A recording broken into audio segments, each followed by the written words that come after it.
Hello, Augies Worldwide. I'm Dave Kassler, amateur radio call sign KE0OG, hence Augie, and welcome to another question and answer session where we answer viewer questions on a variety of topics. So, what have we got here, Trevor? All right, today... Note his new shirt, really cool. Today, Bruce, call sign KM6OOL, is wondering about an HF rig selection. He's wondering what's the difference between the expensive versus inexpensive. Well, you can pay anything you want for an HF radio. I've seen them go for as much as $10,000. And of course, if you were to get a military grade radio, that's where they would be starting. But we have a number of radios that start in the Elenco is in the $600 to $700 region. You've got the Yaesu FT450 that is a little bit more than that, and then you get into the thousands to $2,000s of dollars. By the time you get up to $2,000, you're into a mid-range radio and not an entry-level radio. The big difference is on the receive side. On the transmit side, they all transmit about the same. Now my FTDX does allow for some audio shaping of lows, mids, and highs on the audio, which is very nice. But on the receive side, they'll have additional filters, things like keyers for CW, all sorts of things. Mine even tries to read code and put it on the display, also RIDI, also PSK31. There's just lots of different things that are all on the receive side. I would recommend that you not start with a radio that's got lots of bells and whistles. I know that the ICOM 7300 is very, very popular, but that is a mid-level radio. And I have received some emails from people being frustrated with that radio because it's hard to set up if you don't know what all those bells and whistles are for. However, with perseverance, you could do it with that. I definitely do not recommend one of the high-end radios as a first radio. There's just too many bells and whistles. I compare it to a camera. On a camera, you can do all kinds of things manually and so on, but there is always an automatic mode where it will do the settings for you. And what you want to find on those radios is the equivalent of the automatic mode. So you've got something to go to if you just want to use the radio for casual rag chewing. Any of the radios on the market today are fine radios and will give you good results. So go out there, take a look, get something in your price range that you can grow into a little bit, but not grow into too much because you'll get frustrated. I assure you that your first radio will not be your last radio. So plan sometime in the future that you'll probably be upgrading. Now I did stay with the Ten-Tech Jupiter for 10 years, and it was a great radio, but I did upgrade to the Yaesu FTDX 3000 a couple years ago. Pete, call sign KD2OMV, is wondering about the MFJ TR Switch. Mm-hmm. He's wondering if I'm going to do a YouTube video on the MFJ TR Switch, and the answer is yes. I just did a video very recently. Let's see, you posed your question in June. It's now mid-July. I did that video. I like it. If I were you, I would get the B model of that rather than the original, which I tested, because it has some advantages on receive. All right. Arthur, call sign KB7FXJ, is wondering about the BTech DMR 6X2 digital versus the Islands HD1. Well, radios, the choice of a radio from a handheld to full-fledged HF rig is a highly personal decision, and I can't say which radio is better than the other. The Islands HD1 is a nice radio. I was impressed with it. I have not seen the BTech DMR 6X2. The only way that I would review a radio is if someone sends me one. Then I'll review it. The DMR radios are hard for me to do any technical testing on because we just have the one repeater, but it's 80 miles away. I have a little beam antenna that helps see that. And I do have a hotspot. And those are the things I would test them against. So I just received a radio from Redivis. I'll be doing a review on that very soon. All right, Jim callsign 87YO has a question about a coax purchase. Well, I've done now 3 videos interviewing the owner of coaxusa.com. He's one of the owners. And he talks a lot about different kinds of coax and so on. And he points out that coax coming out of China, you don't know what you're getting. China's a big country. It's 4 times the size of the United States in terms of the number of people. And so it's going to have lots of manufacturers, some of which are good. They'll give you good stuff. And others you don't know. And that all hasn't been sorted out yet. There will come a time when there are manufacturing standards in China and the bad stuff won't be exported. You know, that took a long time to do in the United States, and it's going to take even longer in China. So just you want a reputable manufacturer.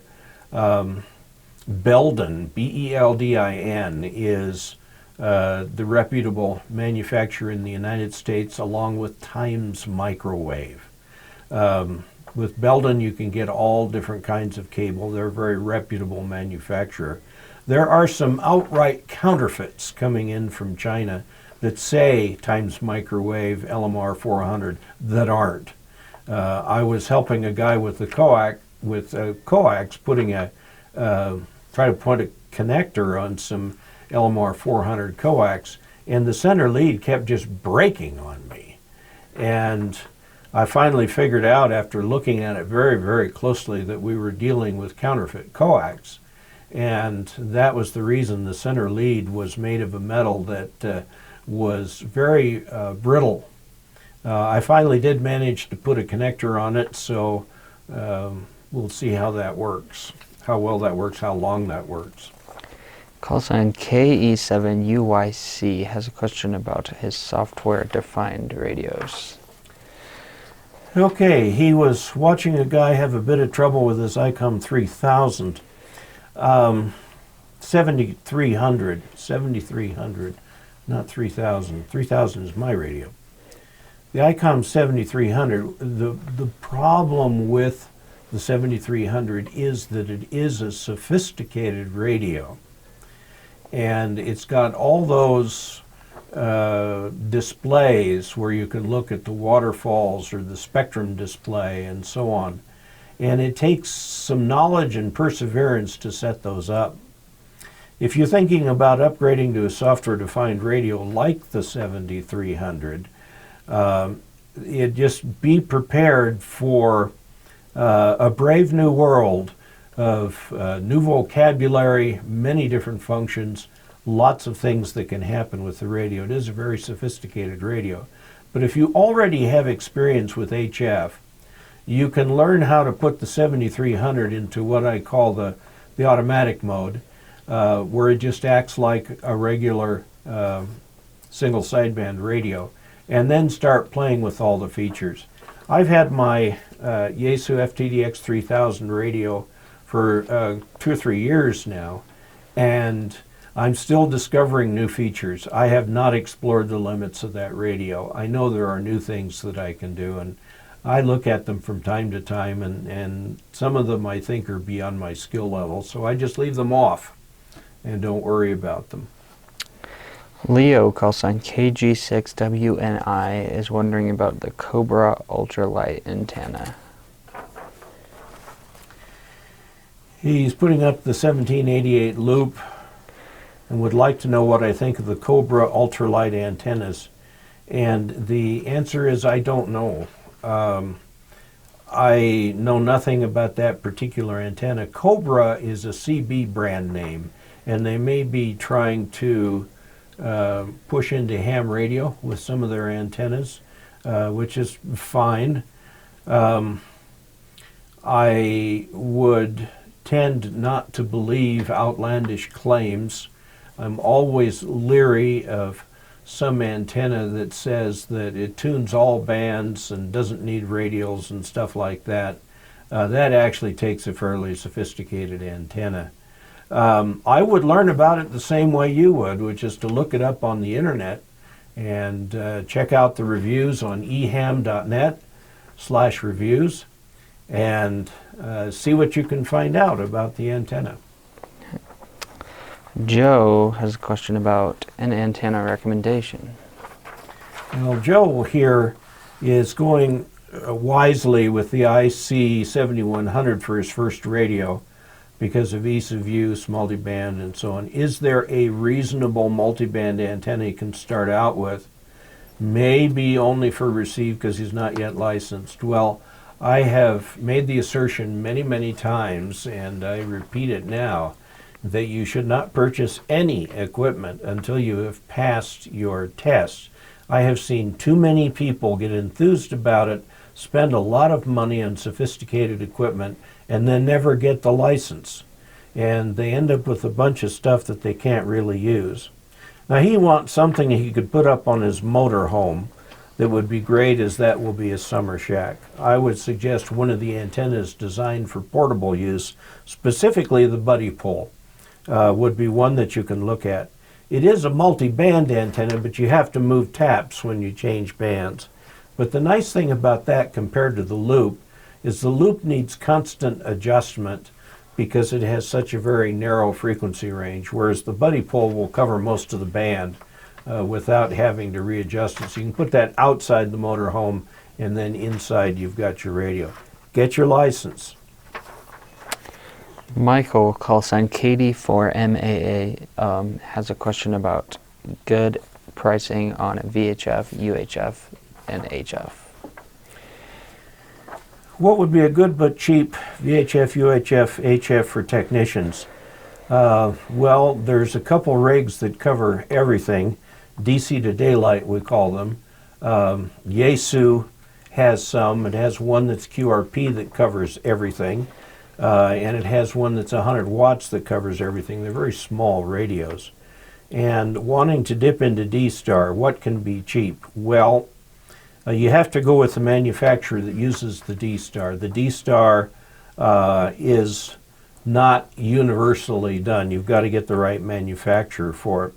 Again, I'm going to say get your general license before getting a radio that does DC to daylight. If you really want to try some weak signal work on 2 meters or 6 meters or 10 meters, you can do that with these radios. Another radio that's mid-range is the FT991A. Make sure you get the A model. And that will cover all of those frequencies too, and you can even do FM with them. But if you want the D-Star, you've got to go with the manufacturer that does the D-Star.